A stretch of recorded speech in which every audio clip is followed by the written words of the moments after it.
Fala pessoal, tudo bem? Na aula passada a gente combinou que ia começar a fazer aulas assíncronas, né? E vamos testar, vamos ver se elas dão certo, se vocês preferem assíncrona ou assíncrona, tá? Então essa vai ser a nossa primeira aula assíncrona, né? Oficial. E vamos falar um pouquinho então sobre os assuntos aí que a gente falou na semana passada, vamos dar continuidade. Então a gente falou dos circuitos de potência, né? São utilizados para controlar motores, né? Motores de corrente contínua, no caso, que são os que a gente está trabalhando. A gente vai terminar de falar desses circuitos de potência hoje e na aula que vem a gente vai começar a falar de outro tipo de motor, que é o motor de passo, tá bom? Então a gente falou desses circuitos, a gente fez um circuitinho básico, né? Se vocês quiserem replicar lá no Tinkercad, fazer alguns testes, na aula passada tem o código. Bom, a gente falou desses circuitos aqui, né? E falou que existia esse componente chamado transistor, né? Esse transistor ele pode ser encontrado de algumas formas diferentes. Ele pode ser encontrado nesse encapsulamento que a gente está vendo aqui agora. Esse encapsulamento geralmente a gente tem aí os BJTs ou os Darlingtons, que são transistores que vocês vão aprender lá no curso de Eletrônica 2, tá? E aqui, pessoal, tem um exemplo de um transistor um pouquinho diferente. O encapsulamento dele é maior, tá? E ele tem uma base já toda preparada para receber uma corrente maior. Se a gente for perceber nesse circuito todo, tá? Esse circuito aqui ele é um controlador de potência, tá? Ele passa potência aí para uma carga de forma bem elaborada.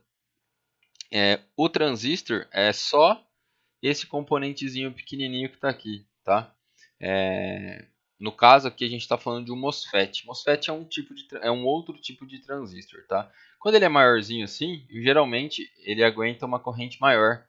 E ele tem um dissipador de metal, se vocês verem aqui atrás, tá? Esse mais clarinho, que ele também é conectado com o coletor, tá? Desse transistor. Essa parte preta aqui em volta, ela é uma chapa de metal, tá? É um dissipador de calor, na verdade. Ele não conduz energia elétrica, ele só conduz energia térmica. Qual que é a ideia aqui? Lembrando que quando a gente tem um transistor com uma corrente muito alta, a gente tem também uma tensãozinha que para nele. E se a gente tem corrente, uma tensão em cima de um componente, a gente tem o tal do efeito Joule.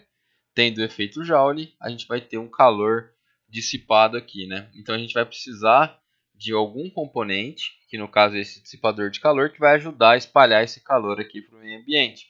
E aí, espalhando esse calor, esse transistor não entra numa temperatura tão alta e ele não queima, né? Ele funciona aí de forma adequada. Então esse circuito aqui é para manter a temperatura dele mais estável, beleza? Aqui no caso dessa plaquinha a gente tem alguns conectores para facilitar, tá? O, o funcionamento do nosso transistor.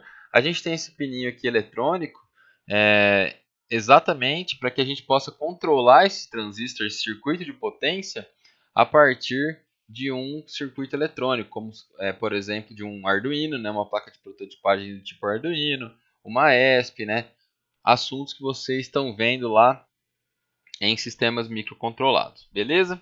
Bom, existem outros componentes aqui dentro, eu estou dando esse como exemplo, porque esse aqui eu já utilizei e funciona muito bem, e ele é utilizado para passar eletricidade, né, para passar uma corrente para uma mesa aquecida da impressora 3D, que a gente fez a montagem aí no instituto, tá? Bom, mas a gente pode utilizar para motores também, né? A ideia aqui seria a mesma, tá?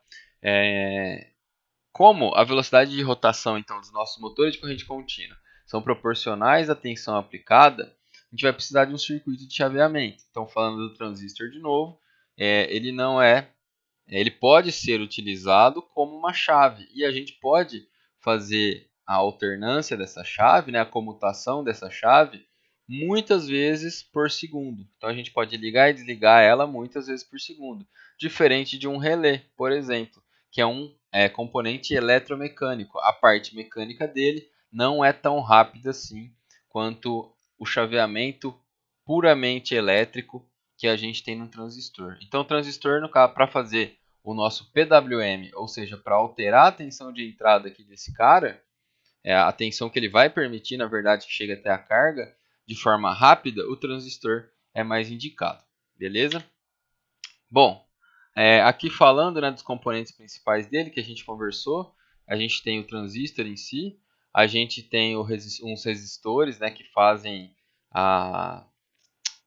o circuito adicional aí que a gente tem para que ele conduza de forma correta, né, para que a gente tenha uma corrente aí de base, no caso do MOSFET, uma corrente aí de gate suficiente, né, para que ele, aliás, desculpa, uma tensão de gate suficiente para que ele conduza a corrente que a gente quer, tá? E aqui no caso, a gente tem outros dois componentes auxiliares. Esse daqui é o tal do dissipador de calor, que é colocado atrás desse transistor para dissipar o calor dele. E aqui a gente tem um isolador, um optoisolador. Esse optoisolador, ele basicamente falando, ele separa o circuito de potência do circuito lógico. Por que que ele faz isso? Porque o circuito lógico, ele utiliza tensões mais baixas do que o circuito de potência e correntes muito mais baixas. Tá? Uma potência muito mais baixa. Se eu passar uma corrente do meu circuito de potência para o meu circuito lógico, provavelmente ele vai queimar. Então esse cara aqui, ele faz a isolação, tá? A gente depois pode falar um pouco sobre ele, mas ele é basicamente para não deixar ter contato direto do circuito lógico com o circuito de potência, tá? E um resistorzinho aqui SMD que todo circuito a gente tem que ter limitações de correntes, né? Então a ideia desse cara aqui é fazer um circuito chamado PWM. Esse circuito chamado PWM, ele faz a nossa carga entender uma tensão diferente daquela tensão que a gente está recebendo. Por exemplo, se a gente tem aqui uma tensão de 12 volts no meu máximo, tá? Eu tenho disponível 12 volts para alimentar esse cara. Se eu ficar alternando esse chaveamento, ou seja, deixo um tempo ligado, um tempo desligado, um tempo ligado, um tempo desligado, essa tensão vai ser proporcional a esse tempo que eu deixei ligado e desligado.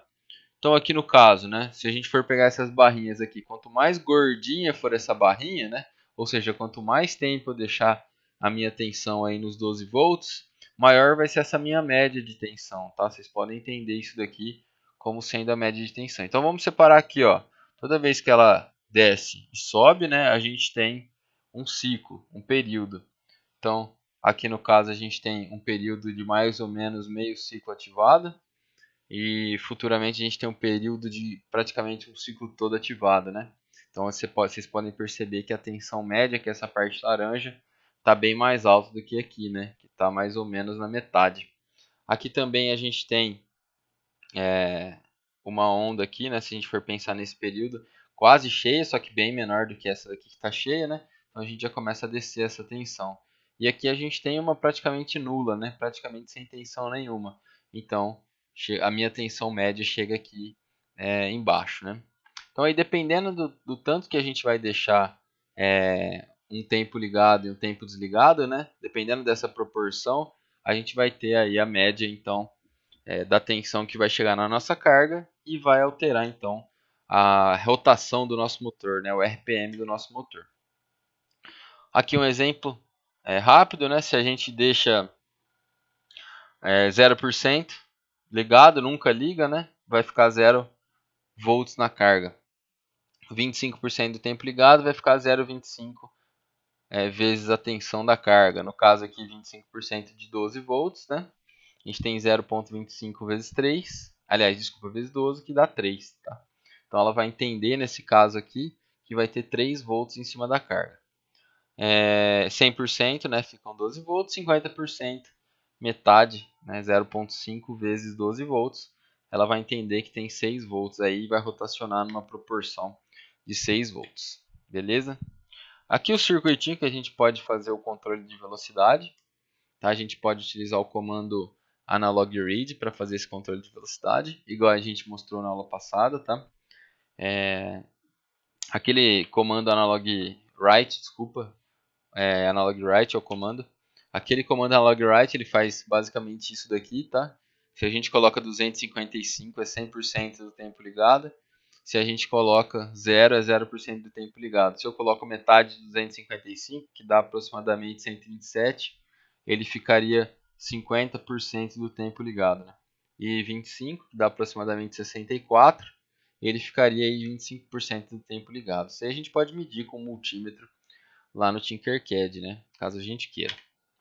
Beleza? Então aqui a gente falou de como alterar a velocidade do nosso motor, alterando também a tensão, né? Então, se a gente alterar a tensão, a gente tem uma variação na velocidade do nosso motor. Depois a gente vai para o Tinkercad, faz todas as aplicações, tá? Vamos continuar aqui na aula. A gente pode ter aqui além de controlar a velocidade, a gente pode controlar o sentido de rotação, né? Se ele está girando para um lado, a gente pode alterar aí esse sentido de rotação utilizando esse componente aqui que é chamado de ponte H. O que essa ponte H faz, né? Ela funciona basicamente dessa forma aqui. A gente possui 4 chaves, tá? E o motor entre essas 4 chaves. No caso, o nosso circuito é esse daqui, tá? Esse central aqui. Se vocês perceberem, ele parece um H, né? Por isso que ele é chamado de ponte H. Então, pensando aqui que a gente tem uma tensão positiva de entrada aqui e uma negativa aqui, sempre que a gente fecha uma chave, aquela polaridade do motor vai receber aquela tensão. Então, se eu tenho aqui positivo e aqui negativo e eu fecho essa chave, essa polaridade do motor vai receber o positivo. Se eu fecho essa chave, essa polaridade do motor vai receber o negativo. Então, como que estaria fluindo a corrente, né? Sai do positivo, passa pelo motor nesse sentido aqui, a corrente, tá? A tensão desse lado é maior do que desse lado e vai por esse lado aqui, tá? Então, ela está indo aqui da esquerda para a direita. Quando a gente utiliza a ponte H e no outro sentido, a gente aciona então as chaves opostas, né? No caso essa da direita de cima e da esquerda de baixo. Se a gente for ver, então a corrente vai do positivo para o negativo, ela vai agora da direita para a esquerda. Então a gente conseguiu alterar aí a tensão em cima do nosso motor, né? Do estator do nosso motor, e assim alterar a corrente que passa por ele. E alterando o sentido da corrente, de acordo com a regra da mão esquerda, a gente vai acabar alterando ou a corrente que está na entrada, no nosso rotor, ou o campo que o estator está gerando. Então, alterando o sentido da corrente, a gente consegue alterar o torque, né? Consegue alterar o sentido do torque. Alterando o sentido do torque, a gente altera também o sentido da velocidade de rotação. Beleza? Bom, vou deixar aqui um exercício então para a próxima aula, tá? Vou pedir para vocês pesquisarem sobre um circuito de ponte H na internet e vocês podem utilizar o seu próprio circuito de ponte H também. Beleza? Vamos abrir aqui então, pessoal, o Tinkercad. Eu mostro para vocês como que a gente pode iniciar esse circuito. Como seria uma ideia aí para a gente iniciar esse circuito, tá?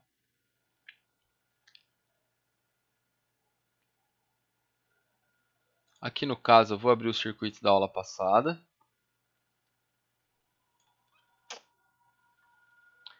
Bom, então a gente tem aquele circuitinho da aula passada, lembrando que a gente utilizou aquele código, né? Que a gente altera a velocidade do motor. Aqui a gente pode utilizar também um voltímetro, né? Um multímetro no caso, para medir as tensões que a gente quer medir, beleza? Escolhendo aí qual grandeza que a gente quer medir. E a gente pode utilizar também, pessoal, uma fonte, tá? Para utilizar tensões maiores. Então aqui a gente consegue regular também aqui o valor da tensão, o valor da corrente máxima que a gente quer. Qual que seria a ideia aqui para a gente fazer o exercício da ponte H? Esse daí eu vou deixar em aberto para vocês pensarem um pouco, tá? Vou até fazer essa aula mais curtinha para que vocês possam gastar um pouquinho mais de tempo nesse circuito. Mas a ideia seria, pessoal, a gente tem uma chave aqui, né? A ideia seria que a gente utilizasse 4 chaves para formar uma ponte H. Como que ficaria esse circuito, então, no caso? Né? No caso, o resistor vocês podem utilizar de 1K mesmo, podem utilizar de 560 ohms, que também chaveia muito bem. Beleza? E aí, fazer esse motor aqui rotacionar para um lado e depois rotacionar para o outro. Beleza? Então fica aí essa tarefa. Quem tiver alguma dúvida, por favor, entre em contato comigo que eu dou uma força aí para vocês fazerem. Tá aberta lá no Moodle já para vocês fazerem a entrega. Beleza? Valeu, pessoal, até a próxima.